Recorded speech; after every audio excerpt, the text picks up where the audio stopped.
प्यार जो है पाते, मधुबन के गुण गाते। ओम शांति।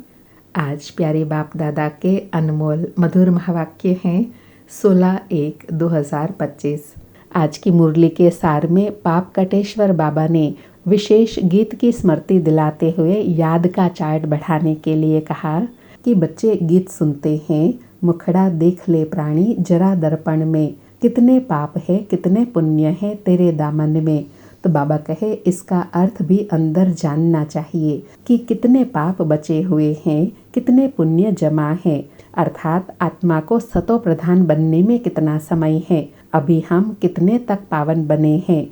बाबा कहे चार्ट में कोई लिखते हैं 2-3 घंटा याद में रहे, कोई लिखते हैं 1 घंटा याद में रहे। बाबा कहे यह तो बहुत कम है, कम याद करेंगे तो कम पाप कटेंगे, अभी तो पाप बहुत है ना जो कटे नहीं है। तो बाप कहते हैं हे आत्मा अपने से पूछो, इस हिसाब से हम कितना पुण्य आत्मा बने हैं, अपनी जांच करनी है, हम कितना बाप की याद में रहते हैं। फिर साथ में बाबा कहे चार्ट अगर यथार्थ है, सच्चा है व नहीं, वह कैसे पता चलेगा। तो बाबा कहे एक तो आसामी देखकर पता चलेगा, दूसरा चलन को देखकर, तीसरा सर्विस को और चौथा खुशी को देख बाबा जट समझ जाते हैं कि इनका चार्ट कैसा है। और विशेष कहा कि जो म्यूजियम अथवा प्रदर्शनी की सर्विस में रहते हैं उनका चार्ट ज़रूर अच्छा होगा, क्योंकि जब दूसरों को समझाते हैं, बाबा का परिचय देते हैं तो घड़ी घड़ी मुख से शिव बाबा निकलता है, तो ज़रूर उनको बाबा की याद भी रहेंगी। इसलिए बाबा कहते हैं जब भी किसी को समझाते हो तो घड़ी घड़ी बोलो यह शिव बाबा की श्रीमत है, हम उनकी श्रीमत पर चलते हैं, वह है ट्रुथ। इसलिए बाबा ने कहा भी है कि हर एक चित्र के नीचे लिख दो शिव भगवान वाच, भगवान कहते हैं, और अंडरलाइन कराया कि बहुतों का कल्याण करना गोया अपना कल्याण करते हैं। स्कॉलरशिप भी उनको मिलेंगी जो बहुतों का कल्याण करते हैं। बच्चों को तो यही धंधा करना है, टीचर बन बहुतों को रास्ता बताना है। और साथ में कहा कि अगर बंधन मुक्त है तो सर्विस में लग जाना चाहिए सर्व का कल्याण करने के लिए। सुनते हैं प्यारे बाप दादा के अनमोल मधुर महावाक्य। आज बाबा कहे मीठे बच्चे याद का चार्ट रखो, जितना जितना याद में रहने की आदत पड़ती जाएंगी उतना पाप कटते जाएंगे, कर्मातीत अवस्था समीप आती जाएंगी। आज मुरली से प्रश्न है चार्ट ठीक है व नहीं, इसकी परख किन 4 बातों से की जाती है। उत्तर में बाबा ने पहला बताया आसामी, दूसरा बताया चलन, तीसरा बताया सर्विस और चौथा खुशी। बाप दादा इन 4 बातों को देखकर बताते हैं कि इनका चार्ट ठीक है या नहीं। जो बच्चे म्यूजियम या प्रदर्शनी में सर्विस पर रहते हैं, जिनकी चलन रॉयल है, अपार खुशी में रहते हैं, तो जरूर उनका चार्ट ठीक होगा। आज मुरली में गीत बजा, मुखड़ा देख ले प्राणी जरा दर्पण में, कितने पाप है कितने पुण्य है तेरे दामन में। ओम शांति। बच्चों ने गीत सुना, इसका अर्थ भी अंदर जानना चाहिए कि कितने पाप बचे हुए हैं, कितने पुण्य जमा है, अर्थात आत्मा को सतो प्रधान बनने में कितना समय है। बाबा कहे अपने अंदर रियलाइज करना है अभी कितने तक पावन बने हैं, यह समझ तो सकते हैं ना। चार्ट में लिखते हैं हम 2-3 घंटा याद में रहे, कोई लिखते हैं 1 घंटा। बाबा कहे यह तो बहुत कम हुआ, कम याद करेंगे तो कम पाप कटेंगे, अभी तो पाप बहुत है ना जो कटे नहीं है। बाबा कहते हैं अभी पाप बहुत है, इसलिए याद में रहने का ज्यादा से ज्यादा पुरुषार्थ करना है। बाबा कहे आत्मा को ही प्राणी कहा जाता है। तो अब बाप कहते हैं हे आत्मा अपने से पूछो, इस हिसाब से कितने पाप कटे होंगे। चार्ट से मालूम पड़ता है हम कितना पुण्य आत्मा बने हैं। यह तो बाप ने समझाया है, कर्मातीत अवस्था अंत में होंगी, याद करते करते आदत पड़ जाएंगी तो फिर ज्यादा पाप कटने लगेंगे। अपनी जांच करनी है हम कितना बाबा की याद में रहते हैं। इसमें गप मारने की बात नहीं, यह तो अपनी जांच करनी होती है। बाबा को अपना चार्ट लिख कर देंगे तो बाबा झट बताएंगे कि यह चार्ट ठीक है व नहीं। आसामी, चलन, सर्विस और खुशी को देखकर बाबा झट समझ जाते हैं कि इनका चार्ट कैसा है। घड़ी घड़ी याद किनको रहती होंगी? जो म्यूजियम अथवा प्रदर्शनी की सर्विस में रहते हैं। बाबा कहते हैं बाबा की याद ज्यादा किनको रहेंगी? जो ज्यादा सर्विस करते हैं, क्योंकि मुख से बाबा का वर्णन होगा तो बाबा की याद तो रहेंगी ना। म्यूजियम में तो सारा दिन आना जाना रहता है, दिल्ली में तो बहुत आते रहेंगे। घड़ी घड़ी बाप का परिचय देना पड़ता है। समझो किसी को तुम कहते हो विनाश में बाकी थोड़े वर्ष हैं, कहते हैं यह कैसे हो सकता है? बाबा कहे फट से कहना चाहिए, यह कोई हम थोड़े ही बताते हैं। भगवान वाच है ना, भगवान तो जरूर सत्य ही होगा ना, इसलिए बाप समझाते हैं घड़ी घड़ी बोलो शिव बाबा की श्रीमत है। हम नहीं कहते हैं, श्रीमत उनकी है, वह है ट्रुथ।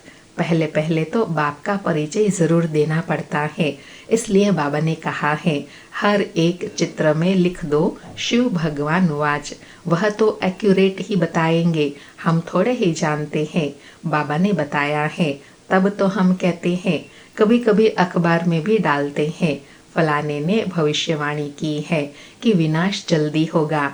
अब तुम तो हो बेहद बाप के बच्चे, प्रजापिता ब्रह्मा कुमार कुमारिया तो बेहद के है ना।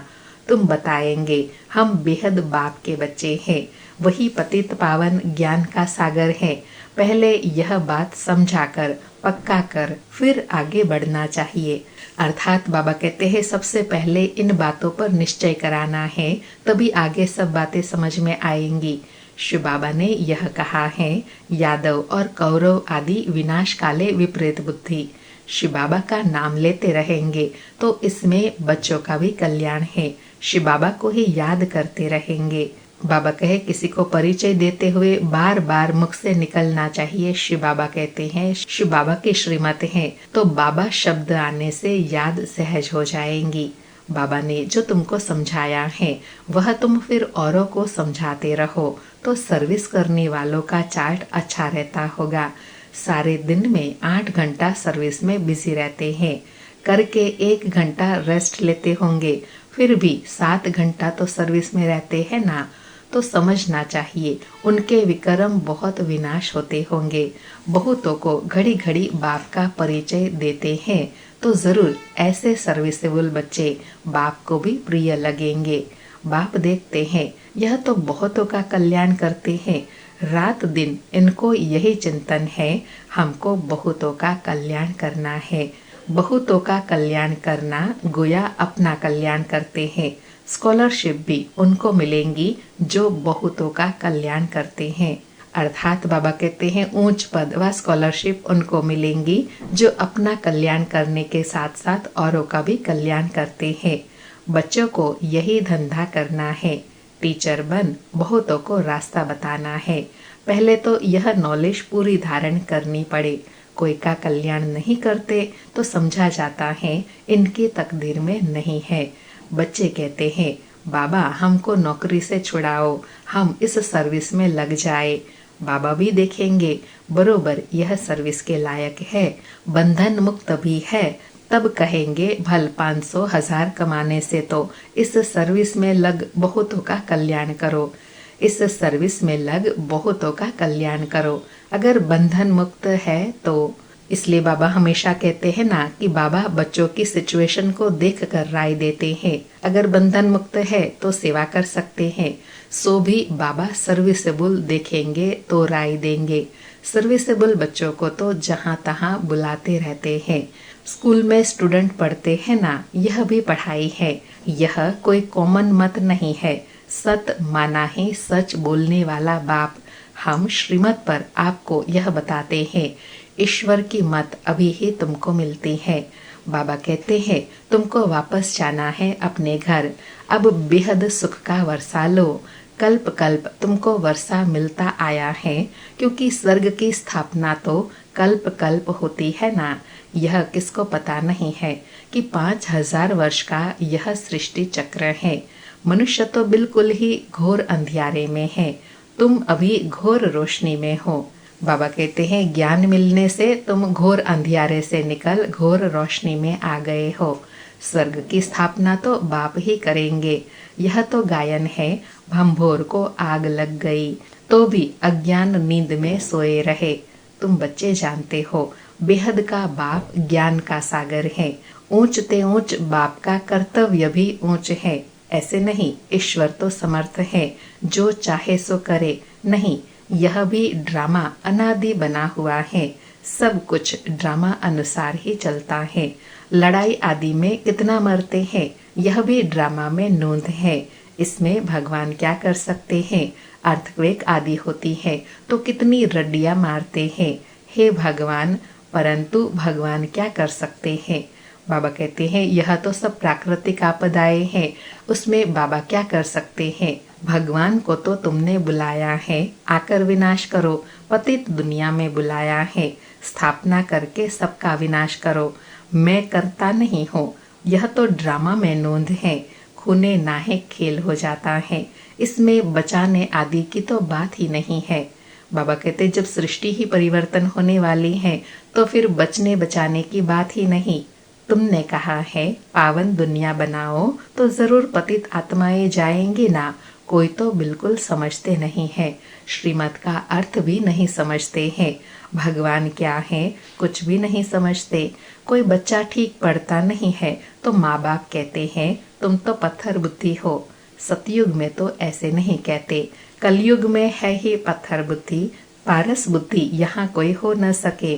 आजकल तो देखो मनुष्य क्या क्या करते रहते हैं, एक हार्ट निकाल दूसरी डाल देते हैं।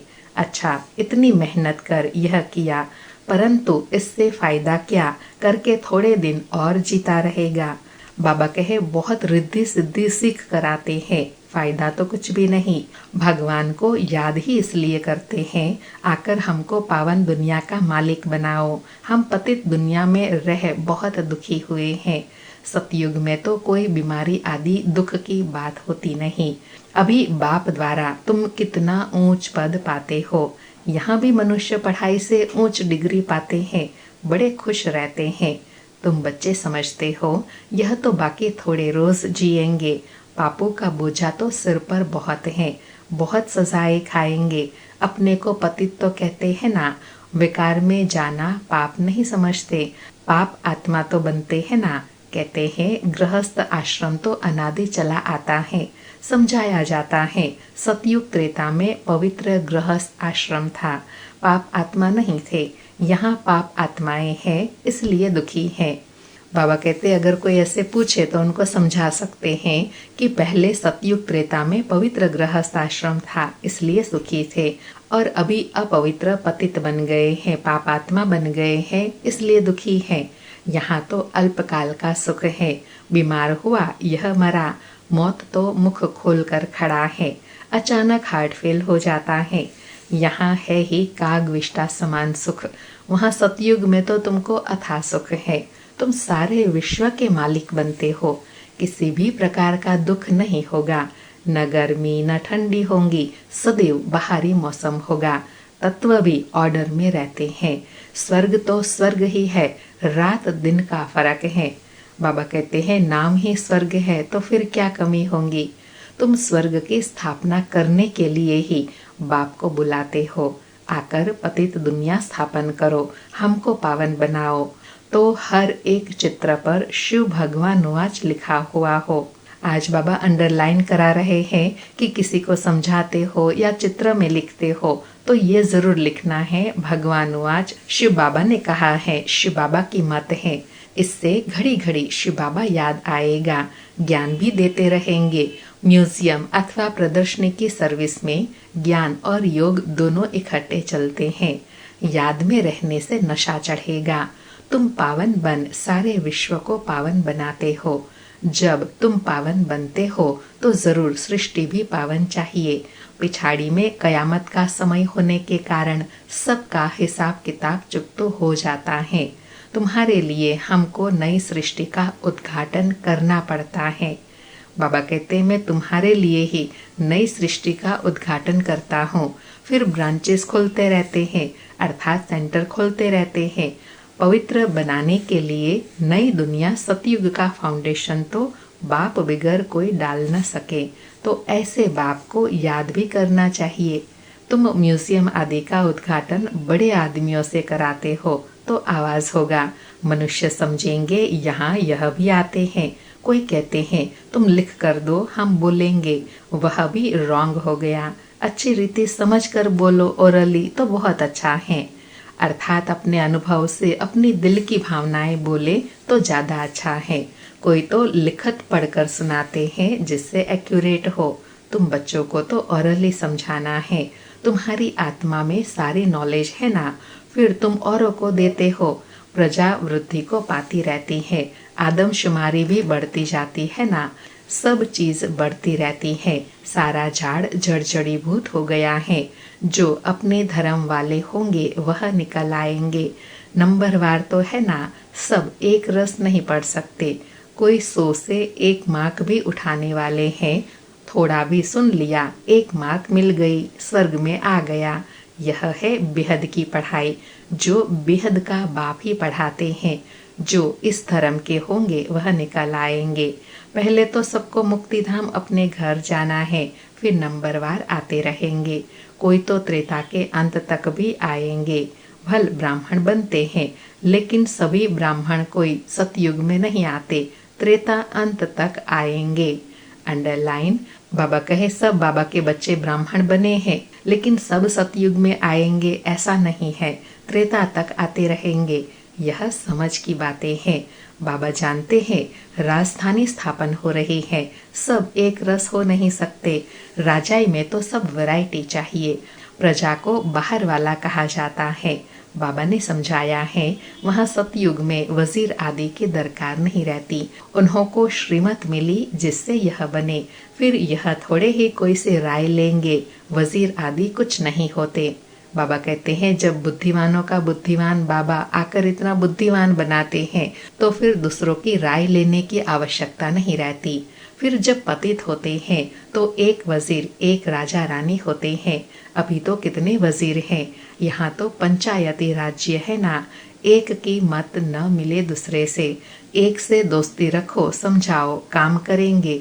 दूसरा फिर आया, उनको ख्याल में न आया तो और ही काम को बिगाड़ देंगे। एक की बुद्धि न मिले दूसरे से। बाबा कहते ऐसा यहाँ सब कुछ होता रहता है। वहाँ सतयुग में तो तुम्हारी सब मनोकामनाएं पूरी हो जाती है। तुमने कितना दुख उठाया है, इनका नाम ही है दुख धाम। भक्ति मार्ग में कितने धक्के खाए हैं, यह भी ड्रामा है। जब दुखी हो जाते हैं तब बाप आकर सुख का वर्षा देते हैं। बाप ने तुम्हारी बुद्धि कितनी खोल दी है, अर्थात समझ दी है। मनुष्य तो कह देते हैं साहूकारों के लिए स्वर्ग है, गरीब नरक में है।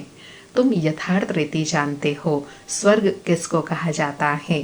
सतयुग में थोड़े ही कोई रहम दिल कह बुलाएंगे, यहाँ बुलाते हैं रहम करो, लिबरेट करो।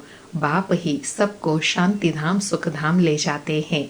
अज्ञान काल में तुम भी कुछ नहीं जानते थे। जो नंबर 1 तमो प्रधान, वही फिर नंबर 1 सतो प्रधान बनते हैं। यह अपनी बड़ाई नहीं करते हैं। बाबा कहे ब्रह्मा बाबा भी अपनी कोई बड़ाई नहीं करते हैं, बड़ाई तो एक शिव बाबा की ही है। लक्ष्मी नारायण को भी ऐसा बनाने वाला तो वह शिव बाबा है ना। ऊंच ते ऊंच भगवान, वह बनाते हैं ऊंच ते ऊंच। बाबा जानते हैं सब तो ऊंच नहीं बनेंगे, फिर भी पुरुषार्थ करना पड़े। यहाँ तुम आते ही हो नर से नारायण बनने। कहते हैं बाबा हम तो स्वर्ग की बादशाही लेंगे, हम सत्यनारायण की सच्ची कथा सुनने आए हैं। बाबा कहते हैं अच्छा तेरे मुख में गुलाब, मेहनत करो। सब तो लक्ष्मी नारायण नहीं बनेंगे। यह राजधानी स्थापन हो रही है। राजाई घराने में प्रजा घराने में चाहिए तो बहुत ना। आश्चर्यवत सुनंती कथंती फारकती देवंती, फिर वापस भी आ जाते हैं। जो बच्चे अपनी कुछ न कुछ उन्नति करते हैं तो चढ़ पड़ते हैं, अर्थात फिर अच्छा पुरुषार्थ करने लग पड़ते हैं। सरेंडर होते ही है गरीब, देह सहित और कोई भी याद न रहे, बड़ी मंजिल है।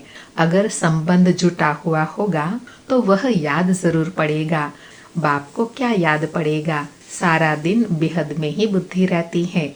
बाबा कहते हैं अगर एक बाबा से सर्व संबंध जुटे हुए होंगे तो बाबा की याद जरूर रहेंगी। और बाबा कहते हैं बाबा को क्या याद रहता है? बेहद की सेवा। कितनी मेहनत करनी पड़ती है। बाबा कहते हैं मेरे बच्चों में भी उत्तम मध्यम कनिष्ठ है। दूसरे कोई आते हैं तो भी समझते हैं यह पतित दुनिया के हैं, फिर भी यज्ञ की सर्विस करते हैं तो रिगार्ड देना पड़ता है।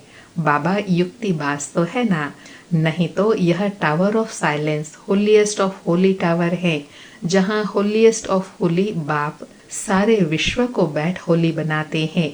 यहाँ कोई पतित आ न सके। कई बार कहते हैं ना कि यह तो पतित आत्मा है, क्यों आए? तो बाबा कहते हैं कई बार यज्ञ की सर्विस करने वाली आत्माओं के साथ युक्ति से चलना होता है, नहीं तो बाबा के सन्मुख पतित आत्मा को अलाउ नहीं है। परंतु बाप कहते हैं मैं आया ही हूँ सभी पतितों को पावन बनाने। इस खेल में मेरा भी पार्ट है। अच्छा, मीठे मीठे सिकिलधे बच्चों प्रति माता पिता बाप दादा का याद प्यार और गुड मॉर्निंग। रूहानी बाप की रूहानी बच्चों को नमस्ते। हम रूहानी बच्चों की रूहानी माता पिता बाप दादा को याद प्यार गुड मॉर्निंग और नमस्ते नमस्ते। सारी मुरली से धारणा के लिए सार है। उसमें पहला पॉइंट है अपने चार्ट को देखते जांच करनी है कि कितने पुण्य जमा है, आत्मा सतो प्रधान कितनी बनी है। याद में रहकर सब हिसाब किताब चुकतो करने हैं। दूसरा पॉइंट, स्कॉलरशिप लेने के लिए सर्विसेबल बन बहुतों का कल्याण करना है, बाप का प्रिय बनना है। टीचर बन बहुतों को रास्ता बताना है। आज प्यारे सतगुरु बाबा का वरदान है अपने फरिश्ते स्वरूप द्वारा सर्व को वर्षे का अधिकार दिलाने वाले आकर्षण मूर्त भव। अपने फरिश्ते स्वरूप द्वारा सर्व को वर्षे का अधिकार दिलाने वाले आकर्षण मूर्त भव। स्पष्टीकरण है फरिश्ते स्वरूप की ऐसी चमकीली ड्रेस धारण करो जो दूर दूर तक आत्माओं को अपनी तरफ आकर्षित करे और सर्व को भिखारीपने से छुड़ाई वर्षे का अधिकारी बना दे। इसके लिए ज्ञान मूर्त, याद मूर्त और दिव्य गुण मूर्त बन उड़ती कला में स्थित रहने का अभ्यास बढ़ाते चलो। आपकी उड़ती कला ही सर्व को चलते फिरते फरिश्ता सो देवता का साक्षात्कार कराएंगी। यही विधाता वरदातापन की स्टेज है। बाबा कहे विधाता वरदाता की स्टेज कौन सी है? अपने फरिश्ते स्वरूप की चमकीली ड्रेस धारण कर ज्ञान मूर्त, याद मूर्त और दिव्य गुण मूर्त बनकर सारे विश्व की आत्माओं को सकाश देना। यही दिव्य स्वरूप सर्व को साक्षात्कार कराएगा। आज का स्लोगन है औरों के मन के भावों को जानने के लिए सदा मन मनाभाव की स्थिति में स्थित रहो। औरों के मन के भावों को जानने के लिए सदा मन मनाभाव की स्थिति में स्थित रहो। आज अव्यक्त मास का विशेष पुरुषार्थ है अपनी शक्तिशाली मनसा द्वारा सकाश देने की सेवा करो। बाबा कहे मनसा शक्ति का दर्पण है बोल और कर्म। चाहे अज्ञानी आत्माएं चाहे ज्ञानी आत्माएं दोनों के संबंध संपर्क में बोल और कर्म शुभ भावना शुभ कामना वाले हो। जिसकी मनसा शक्तिशाली व शुभ होंगी उसकी वाचा और कर्मणा स्वतः ही शक्तिशाली शुद्ध होंगी, शुभ भावना वाली होंगी। मनसा शक्तिशाली अर्थात याद की शक्ति श्रेष्ठ होंगी, शक्तिशाली होंगी, सहज योगी होंगे। अच्छा, ओम शांति। शुक्रिया बाबा, शुक्रिया।